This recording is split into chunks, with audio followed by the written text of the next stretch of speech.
What's up, people? We are back again with another episode of Ancient Egypt. And once we open this door, we go down this rabbit hole. There ain't no turning back until we get to the end. So, let's pick up where we left off. Practically, in the beginning was the Word. He says it on his tongue, and the world became. He's talking about the Christian Bible, which says, in the beginning was the Word was God, and the Word was with God. It's the same story.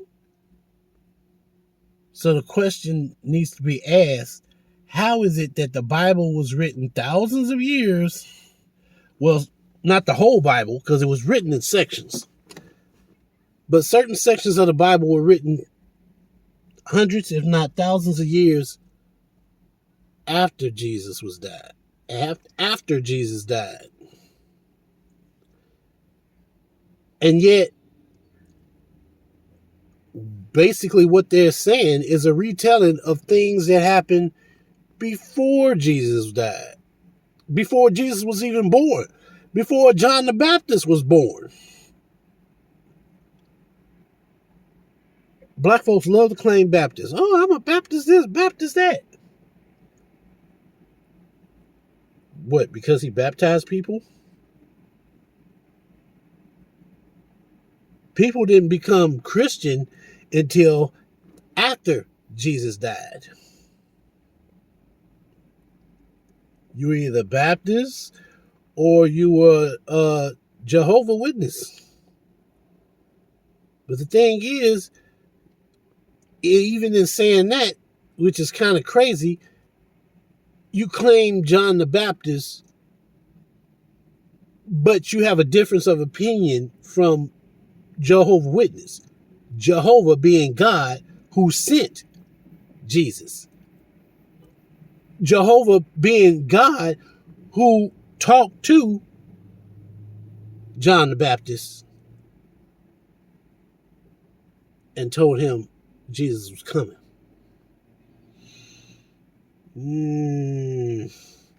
Not getting ready to go down that rabbit hole.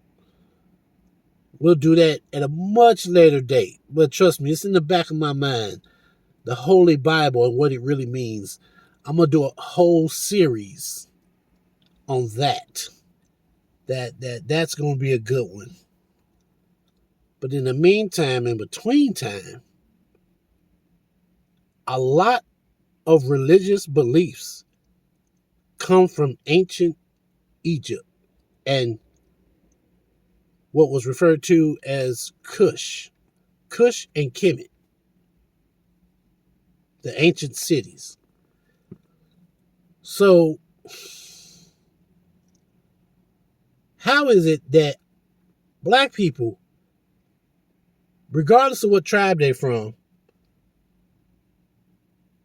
they all had some form of religion?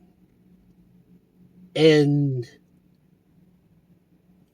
yet they were made out as villains. They were made out as villains. Oh, that ain't real.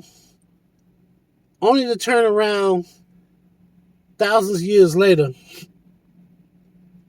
and it's been remarketed as Christianity or Muslim faith. When they didn't want something in the Bible, it was heretic thinking. It was paganism. We can't subscribe to that. But then half the holidays is paganism. If that's the case, people get ready to celebrate Halloween. Is that not paganism? Based on paganism? Some form of paganistic ritual? Like I said, I'm not trying to get too deep into that right now. But if you're interested in, at some point, I will cover religion on this channel. I am your host, Derek, the Dark Knight. And my methods are not what you would call orthodox. Let's continue. It's pretty abstract thinking. This is the Shabaka stone. Absolutely unique, but you can see it in the British Museum. It's really worth the visit. It's off in a side gallery. It's not the kind of thing that's a beautiful work of art, but it's really a bit of history. Shabaka built temples everywhere. They're mostly gone now. They were taken down, the blocks reused. But he, too, was buried in a pyramid at Kuru. Right? So these Nubian kings are viewing Egypt as their heritage, and they're continuing it, restoring things. He's succeeded by Shabitku, right? His nephew, who does the same thing. His he tries nephew? to put family members in important places. He puts his daughter, great name, Shepenwepet II, right? Shepenwepet II is his daughter. She's appointed divine adoratress of Amun, right? Replacing the previous one. And he's trying to consolidate Egypt as best he can, and it's going well. But there's an outside problem. Assyria, under Sennacherib, is growing strong, and Assyria is going to be a threat. But we have a hero coming up, an Egyptian Nubian hero, Taharqa. Taharqa's my man. I like Taharqa. Taharqa built a monument that I think would have been almost one of the seven wonders of the world. All we have is one pillar left. When you go to Karnak Temple, before you get to the great hypostyle hall that Ramses the Great completed for Seti I, there's a huge pillar, and it's big, really big. It's called the Taharqa pillar. It's the only thing that we have of Taharqa left there. But once there was a whole courtyard of these huge pillars. It was impressive. So Taharqa built. He was powerful. But anyway, Taharqa knows that Assyria is a threat. And he knows that Assyria is moving south. They're in Judah, right, in Palestine. So Taharqa marches north to fight. Now, I think what he thinks is this. I'm going to have to fight the Assyrians eventually anyway. Let's fight them before they get to Egypt. And if we fight them in Judah, we'll have the Judeans with us too, so we'll have at least some allies. Now, we have two versions of what happened when Taharqa marched to Judah. One is the Bible, and the other is our man, Herodotus, our Greek tourist, who was there around 450 BC and asked a lot of questions. Now, the Bible says, now, the nice thing is that both versions give the same ending. Taharqa wins. The Bible says, the night before the battle, the angel of the Lord slew many Assyrians. So we get a biblical intervention here. We get a real angel of the Lord thing. Many Assyrians are killed and they flee. That's the Bible. Herodotus has a pretty zippy version himself, also involving the gods. But what he says is, Taharqa's men, many of the people were afraid to fight the Assyrians. They were pretty fierce, Sennacherib was a tough guy. And Herodotus says, Taharqa goes to the temple of Amun to ask, what do I do? And he slept there. Now, this was common in ancient Egypt. You would sleep in a temple and hope you get a dream that tells you how you can be healed, what will happen. And in the dream, Amun told him, don't be afraid. You're going to be victorious. Okay. I got something to say. Yes, I do. Dreams, visions. To this very day, y'all can deny it all you want to, but your grandma, your great-grandma be having them weird dreams, and they wake up the next day talking about, child, I had a dream that so-and-so did this, and so-and-so said that, and I think one of your girls is pregnant. Oh, mama, come on now. You can't base that off of that ain't scientific. She ain't been to no doctor. She ain't saying she's sick. I'm telling you what I saw in my dream. One of your children is pregnant. And 3-4 months later, what happened? You find out mama was right. Big Mama was right. She had a dream. She had a dream that something was going on in her family, and she was spot on. But like Professor was saying, nowadays, you got to go to some type of tarot card reader or somebody. But back in the ancient days, everybody had dreams and visions. The skill was how to interpret those dreams and visions. And it was passed down through generation to generation, even when they enslaved us and brought us to the Americas. Brought us, when I say Americas, I don't mean just United States. I mean the Americas, Canada, United States, Mexico, the islands, Dominican Republic, all that. Hades, all that. We kept a lot of our ancestral ways. It was literally beaten out of us by some hateful, jealous ass white people.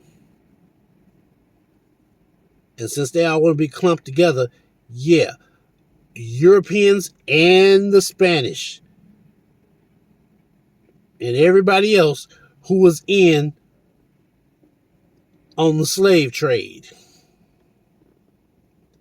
they beat it out of us. They didn't know what type of threat it was. But as it was once said, if we wanted to kill them, if we wanted them dead, they'd be dead already. Are we outnumbered? To this day, we're outnumbered. But that fighting spirit, if you thought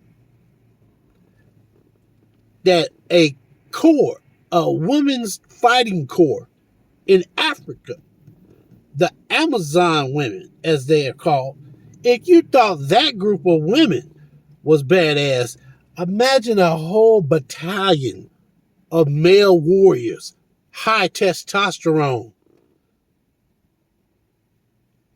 I'm not saying some of us are going to make it.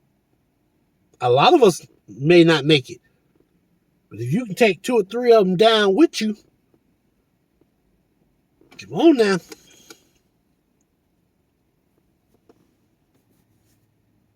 We have, to this very day, that same set of that same spirit of having dreams and visions. A lot of pastors and so-called preachers, well, the Lord came to me yesterday. Okay. Yeah, I just talked to him about 3 weeks ago. He said something was getting ready to happen at work. I need to put some money up because the spot gonna get hot and bills got to be paid. So why do I need to pay you money to tell me something that the Spirit didn't already told me?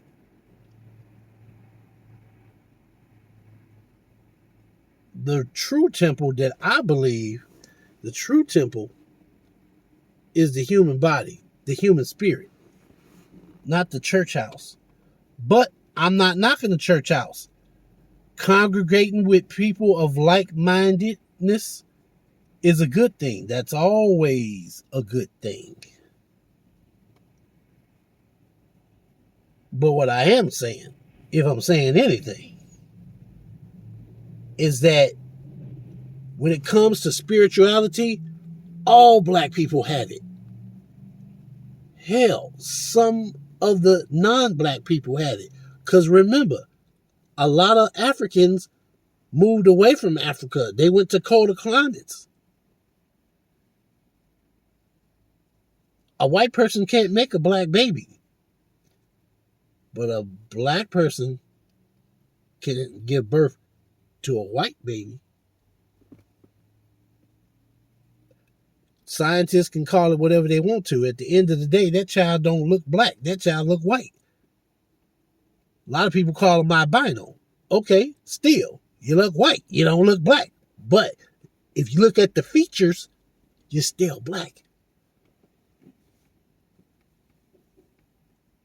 Anyway, let's get on with it.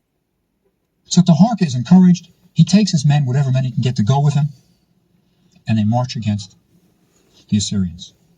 The night before the battle, Herodotus tells us, thousands of field mice came and ate the bowstrings and the leather parts of the weapons of the Assyrians. So when they get up to fight the next, they can't. They don't have any weapons. Even their shields don't have the handles to hold. Right? So they're fleeing. The Egyptians go after them. Taharka goes after them, and many of them are killed. So we have two versions. Both Taharka wins, and we're pretty sure that that's the truth, that he does win. Now, Sennacherib heads back to Assyria, but he's assassinated. Right? His son Esarhaddon replaces him. Right? And Taharka is going to have to fight Esarhaddon. And he fights him at Ashkelon and loses at Memphis. Fights at Ashkelon, we don't know what happens. Maybe beats him, maybe. But the Assyrians come into Egypt. And in the north of Egypt, he loses to the Assyrians. The Assyrians are now in Egypt. Right? Taharka flees. He knows that there's problems, and he flees south to Nubia, right? To Napata. There's going to be a new Assyrian king now. They seem to assassinate each other. It seems to be a habit among Assyrians. They kill each other. Ashurbanipal is going to be the next one, right? Now, there's a rebellion in the north. The Egyptians don't like the Assyrians, right?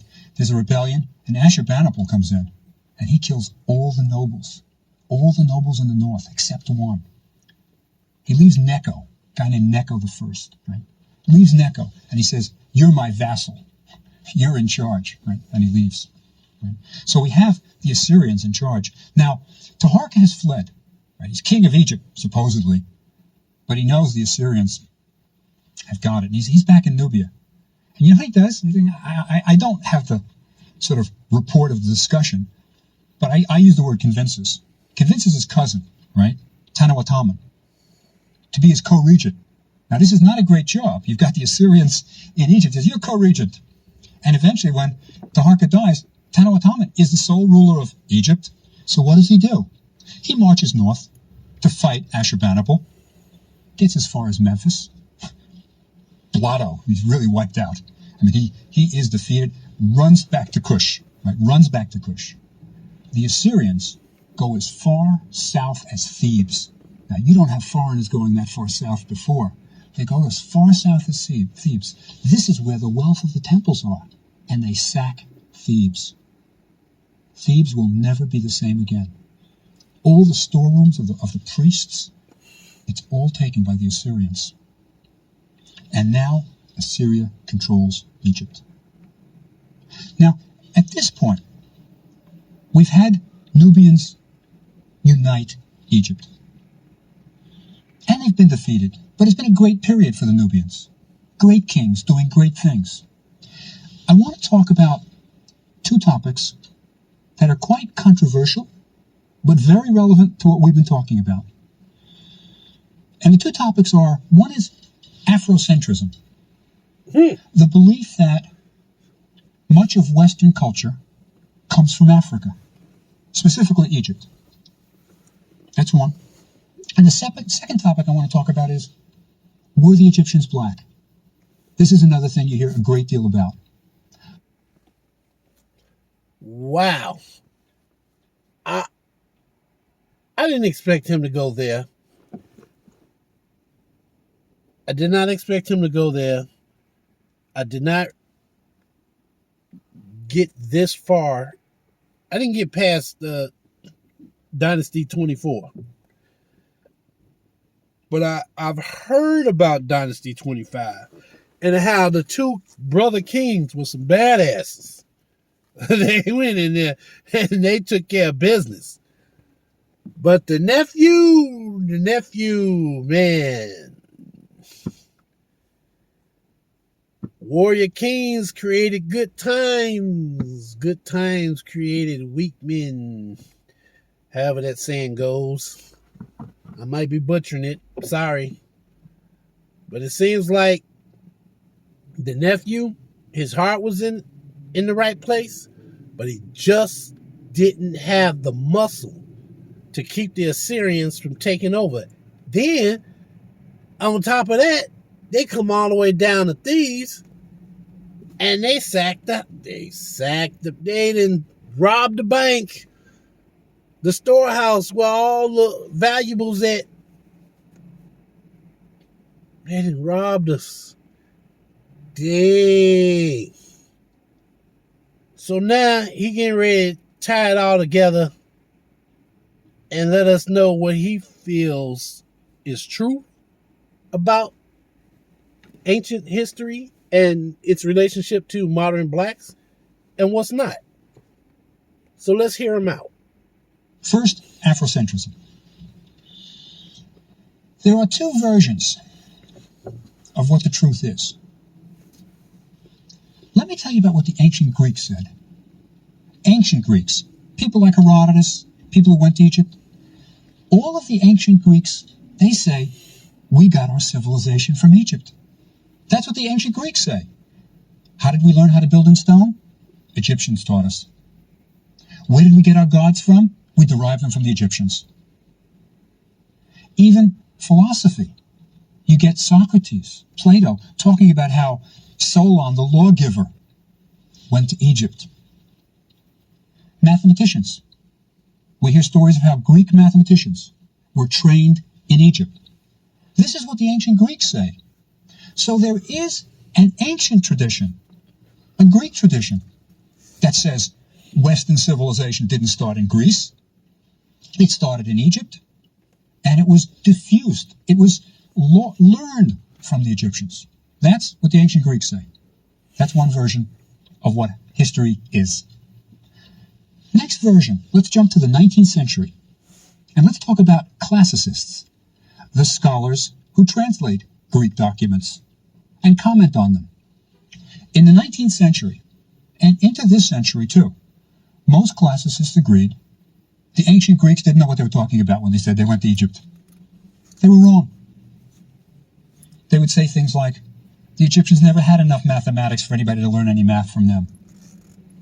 They would say things like, oh, this was just old stuff that they had heard, not really true stuff. So the classicists were saying civilization springs up in Greece on these nice sunny islands.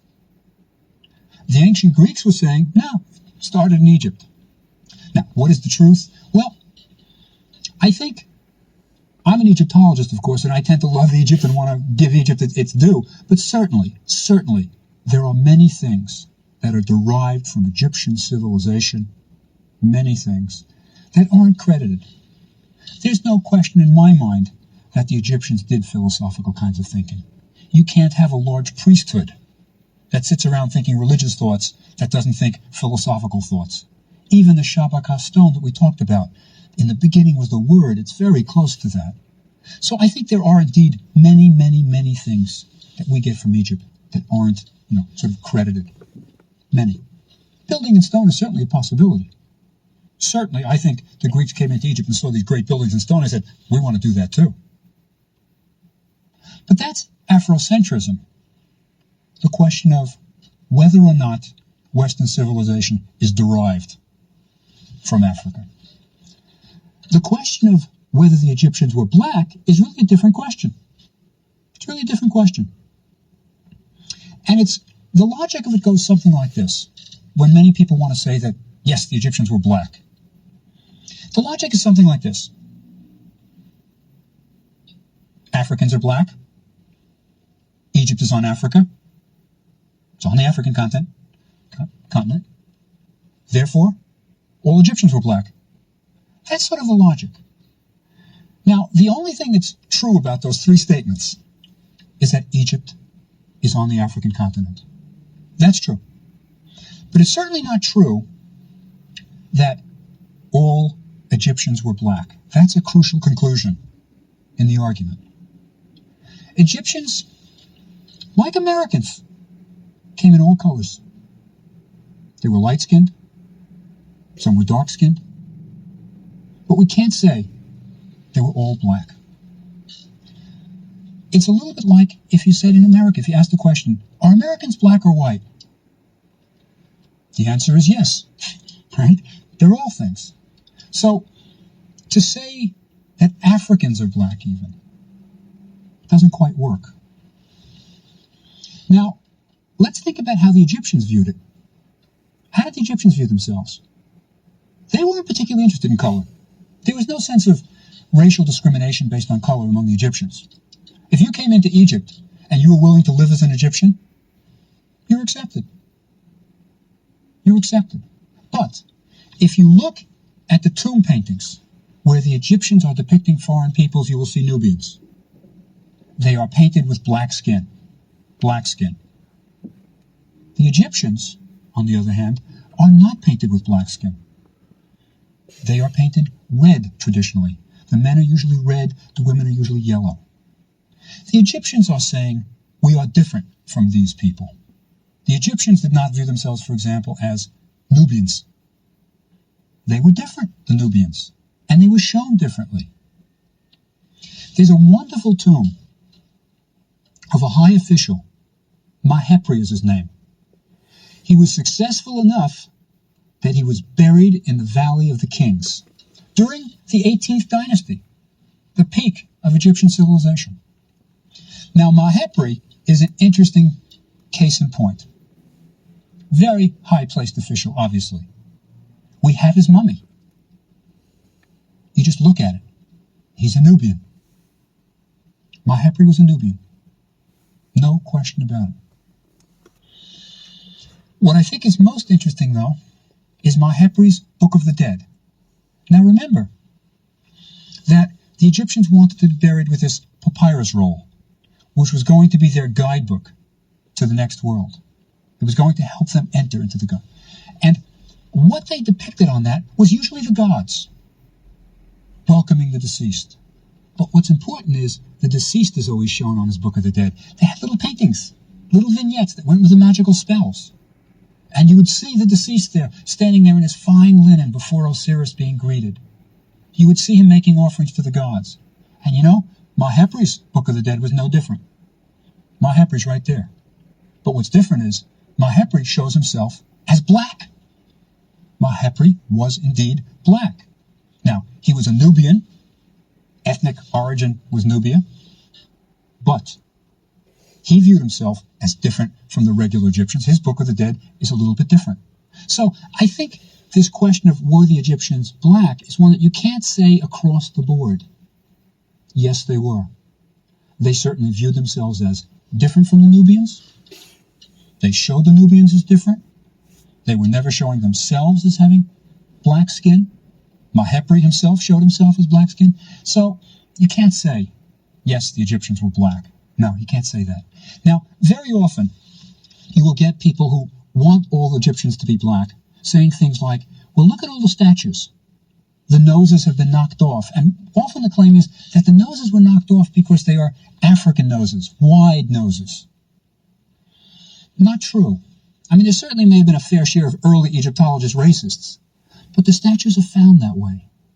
They're found with noses without noses because the nose sticks out. And when a statue is toppled over, often it's the nose that hits the ground and it breaks. So there hasn't been this conscious effort to destroy statues that had Nubian features. No, that's certainly wrong. But I think there is a sense of people wanting a kind of black pride and are perhaps displacing it. What I always tell my students, and I often have black kids who want to think that all Egyptians are black. And I tell them, no, they weren't all black. Some were, some weren't. And it's fine to be interested in black pride, black history. But what I tell them is, if you're really interested, don't wear this t-shirt that says Cleopatra was black, because she was Greek. Look at the 25th dynasty. Look at guys like Taharqa, Shabaka, Tanawatam. Right? Look at Tianki. These guys really were black. They were Nubians, almost certainly black. And they marched north. and conquered Egypt and ruled it. That's where you can look to see really strong black influence in Egypt. But next time, we go on to another section of history. See you then. Oh wow. That was interesting. That was interesting, y'all. Look, my take on this thing is I understand what the professor's saying, but at the same time, I kind of disagree on certain points.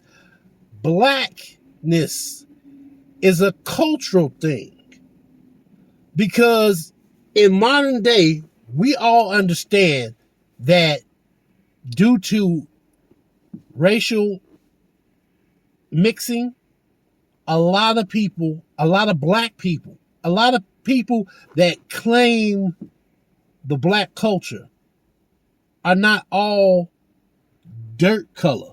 They're not all the color of the earth. You have some that are light-skinned, some that are dark-skinned, some that are brown-skinned. You have black people that are almost white-looking.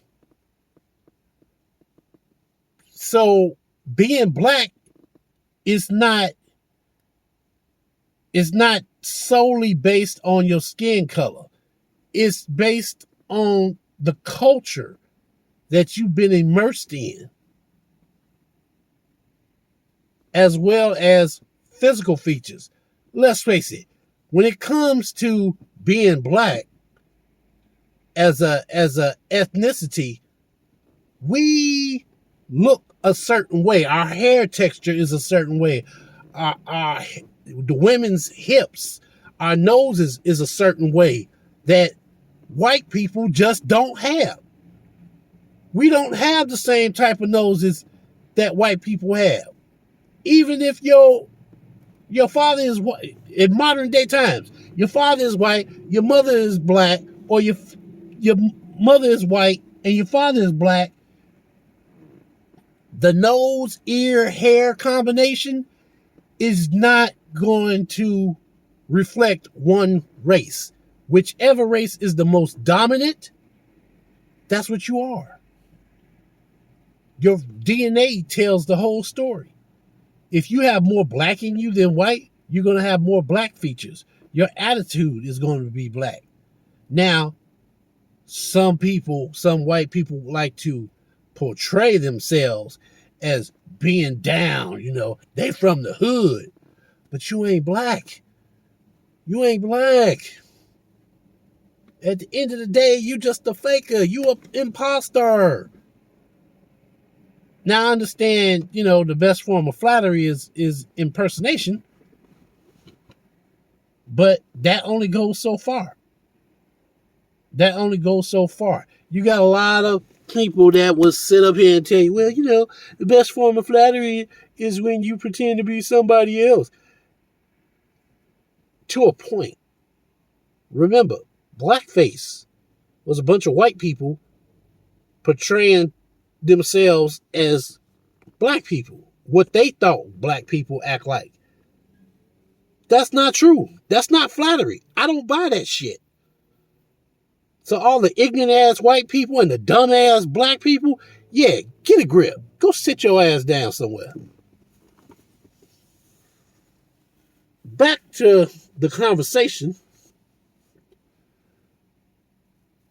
I agree that not all Egyptians were black skinned. Like I said, within the black community, we have different shades of darkness. We got pitch black, we got paper sack brown, we got light skin. So yeah, if you got these white Greek people coming over to Egypt, they going back to Greece. Oh man, I went to Egypt, I saw this, I saw that, and the women are so fine, and then yeah, sooner or later, you're going to have some Greeks mixing with some black people, and that you're going to get milk chocolate. So, that being said,